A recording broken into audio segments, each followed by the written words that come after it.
Зориг асны амнаас охиросон хэргийг шалгасан шийдвэрлсэн байдлыг судалж үзэх. Би дээр хэрэг өртмөрдөн байцаах шүүн туслах ажиллагааг ярихгүй байна. Энэ Монголд энэ хүний эрхийн байдал энэ ямар төвшөнтэй хүрчээ вэ гэдгийг хууль зүйн байнгын хороо анхаарах хэрэгтэй гэж бодоод байна. Нуугаад байх юм байхгүй. Би зарим юм судалж үзсэн. Тодорхой мэдээлэл бол нийтэд хүргэсэн.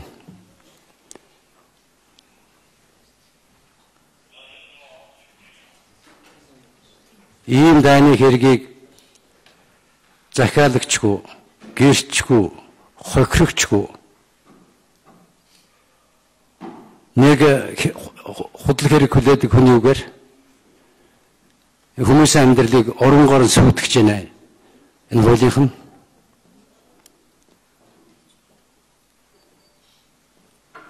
энийг бид нэр энэ цуучгаад үдсэн ч үзээгүй юм шиг, мэдэрсэн ч мэдрээгүй юм шиг ингэ суугаад ах юм.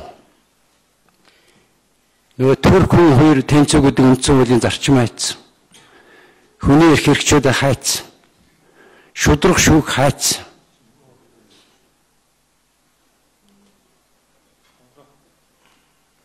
Би 50-аад оноос хойш Монгол гарсан дуулаанд хэрэгүүдийг ерөнхийдөө гадарлаа. Ийм балмууд юм би үзээгүй. Би Монголын төрд бараг 40 жил, хуулийн салбарт 30 жил зүтгэхтэй. Эднэрийн ажиллах амьдрах нөхцөлийг жаахан гайгүй болох гэж зүтгэхтэй. Ийм зандалчид төрүүлэх гэж би зүтгээгүй маа.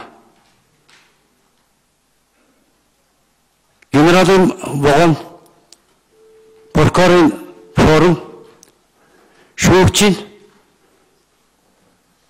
хар нэмэргийн цаад талд нуугдсан зандалчид бий болсон байна Монголын төрд. Энэ монголчин улс төрийн гэмтэн болж хүрэл.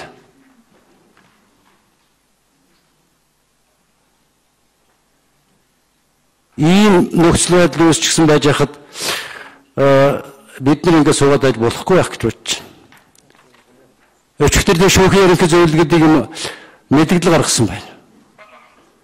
Шүүхийн туслах ажиллагаанд хөндлөнгөөс оролцож байгаа энэ төргээд хууль зөрчиж байгаа энэ төргээд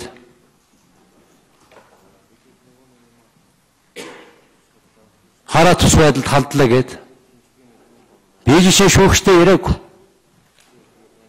Хэрэгтэй харилцаагүй. Зүгээр л байгаа үнийг л хэлсэн. Иргэдий гэдэг үг тэрэн дотор нь байх юм.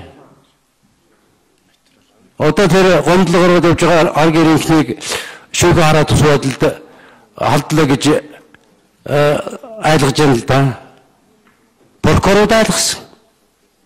Өмгөөлөгчний амьгүй болгооч гэсэн.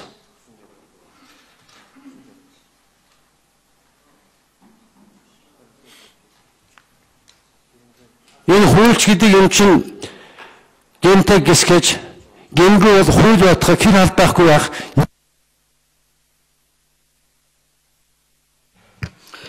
За нэмдэрч гишүүнтний мэд.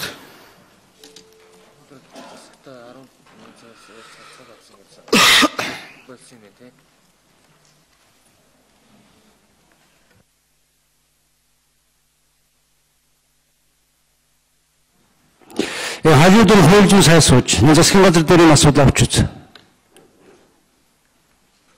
Энэ Сталины дэглэмийн үйл юм болж байсан баг. Энэ балмууд юм. Зориуд хүн уул зодон хийж нэгэнд нь хэрэг үүсгүүлээд нөгөө нь хашаанд хүний хүүр аваач шайж байгаад барьдаг ийм ёс хаанх ёс вэ?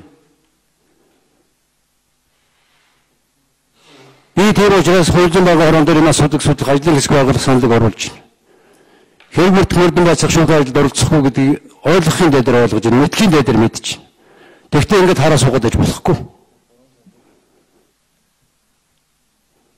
Энэ хүн томлж байна. Энэ ус чинь гэмдэнгийн ус болж байна. Ус дээр хоригдохтой боллоо. Ингүүлэх гэж эднийг тэжээж явах хэрэгтэй юм уу? Хуулийнх нь ингэж дураараа урилж явах хэрэгтэй юм.